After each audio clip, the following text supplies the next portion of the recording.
नमस्कार मैत्रिणींनो, स्वागत आहे तुमचं अनिताज मराठी रेसिपीमध्ये। आज मी तुम्हाला झणझणीत अशी तर्रीबाज मिसळ दाखवणार आहे। चला तर मग आपण त्याचं साहित्य बघून घेऊयात। तर इथे मी पाव किलो मटकी घेतली आहे। इथे मी मसाला काढून घेतला आहे, थोडीशी कोथिंबीर घेतली आहे, एक मीडियम साईजचा कांदा असा गॅसवरती थोडासा भाजून घेतलेला आहे। इथे मी थोडंसं खोबरं घेतलेलं आहे। इथे 6 ते 7 लसणाच्या पाकळ्या घेतल्या आहेत।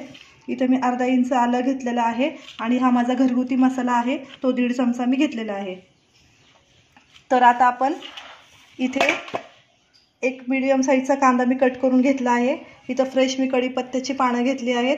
इथे एक टोमॅटो मीडियम साईजचा मी कट करून घेतला आहे। तर आता आपण मटकीला अशी छान फोडणी देऊन शिजवून घेणार आहोत। चला तर मग बघून घेऊया।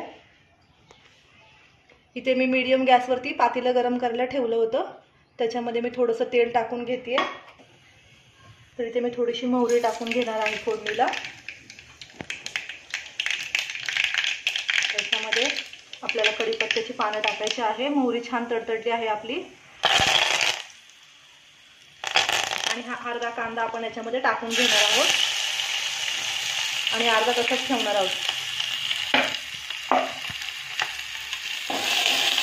तर हा कांदा आपल्याला छान असा परतून घ्यायचा आहे। आता मी गॅस मोठा करून घेतला आहे। तर इथं आपला कांद्याचा कलर हलकासा बदललेला आहे, जास्त कांदा आपल्याला लाल करायचा नाहीये। इथं मी छोटा चमचा हळद टाकून घेत आहे। ते हळद पण छान मिक्स करून घेणार आहोत आपण। गॅस आपल्याला लो करायचा आहे। आता ही मी स्वच्छ धुवून घेतलेली मटकी आहे, ती मी याच्यामध्ये टाकून घेणार आहे। तर आपली मटकी टाकून झालेली आहे। आता आपण छान ही मटकी अशी परतून घेणार आहोत 1 मिनिटभर। तर इथे मी 1 चमचाभर मीठ घालणार आहे। तर इथे आपली मटकी छान परतून झाली आहे। इथे एका साईडला मी थोडंसं पाणी गरम करायला ठेवलं होतं। आपल्याला कधीही मिसळ बनवताना पाणी गरमच करून टाकायचं आहे। तर हे पाणी मी याच्यामध्ये, तुम्हाला कितपत रस्सा हवा आहे त्या हिशोबाने तुम्ही पाणी टाकायचं।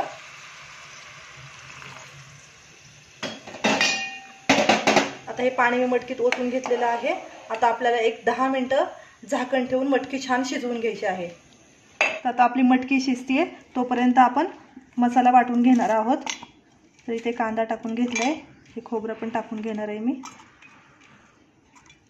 लसूण टाकून घ्यायचं आहे, कोथिंबीर, आलं। आता आपली मटकी शिजते तोपर्यंत मसाला वाटून घेऊयात। अजिबात याच्यामध्ये आपल्याला एक्स्ट्राचा मसाला आपण काही घालणार नाहीये। याच मसाल्यामध्ये आपली अगदी छान मिसळ हॉटेलसारखी बनणार आहे। तर मी मसाला वाटून घेते। तर मैत्रिणींनो, बघू शकता तुम्ही इथे आपल्याला 10 मिनिटं झालेली आहे। आपली मटकी पण छान शिजलेली आहे। बघू शकता मटकी आपली किती छान शिजलेली आहे। तर आपल्याला आता ही मटकी अशीच छान शिजवून घेतली ना मैत्रिणींनो, तर रस्सा खूप छान उतरतो मटकीचा। आता आपण मटकीला फोडणी देऊन घेणार आहोत।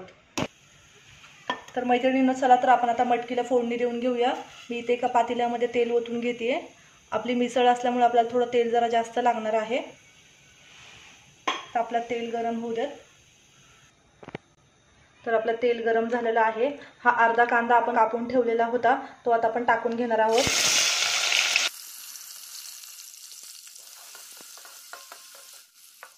तर इथे आपला कांदा थोडासा लाल झालेला आहे। आता हा थोडासा कढीपत्ता पण आपल्याला टाकायचा आहे आणि आपण हा टोमॅटो पण कापून घेतलेला टाकून घेणार आहोत। आता हा टोमॅटो आणि कांदा आपल्याला पूर्णपणे असं एकजीव करून घ्यायचा आहे। छान शिजवून घेणार आहोत आपण तेलामध्ये। तर इथे आपला कांदा आणि टोमॅटो छान शिजलेला आहे। आता आपण याच्यामध्ये मसाले टाकून घेणार आहोत।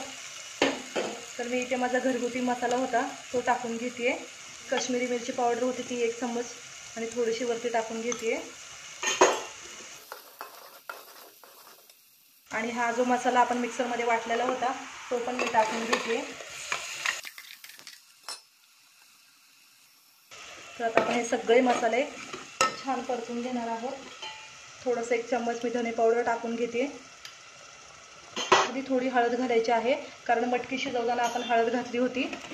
आता हे मोठा गॅस करूया आणि छान हे मसाले सगळे परतून घेऊयात। तर मैत्रिणींनो, बघू शकता आपला मसाला इथे छान परतून झाला आहे आणि छान तेलही आपल्या मसाल्याने सोडलेलं आहे। तर आता आपण ही मटकी शिजवून घेतली होती, ती आपण त्याच्यामध्ये आता टाकून घेणार आहोत.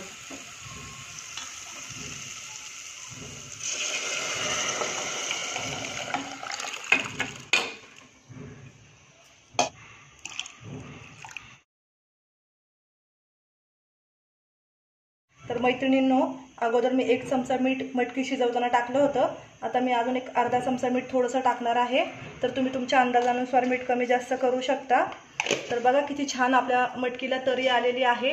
अशी लाल भडक छान अशी आपली मिसळ झालेली आहे. तर आपल्या मिसळला छान अशी एक उकळी आली की आपण मिसळ सर्व करून घेऊया. तर मैत्रिणींनो, बघू शकता आपली प्लेट इथं सर्व करून झालेली आहे. नक्की तुम्ही अशी मिसळ माझ्यासारखी ट्राय करून बघा. खूप छान आणि खूप टेस्टी लागते मैत्रिणींनो. आणि जर तुम्हाला हा माझा व्हिडिओ आवडला असेल किंवा माझी रेसिपी आवडली असेल तर मला कमेंटमध्ये नक्की सांगा. माझ्या व्हिडिओला लाईक करा, माझ्या चॅनलला सबस्क्राईब करा. बघू शकता मैत्रिणींनो, किती छान आपला असा रस्सा मटकीचा झालेला आहे आणि चवही अप्रतिम लागणार आहे मैत्रिणींनो. नक्की तुम्ही करून बघा आणि मला सबस्क्राईब करा. Bye bye.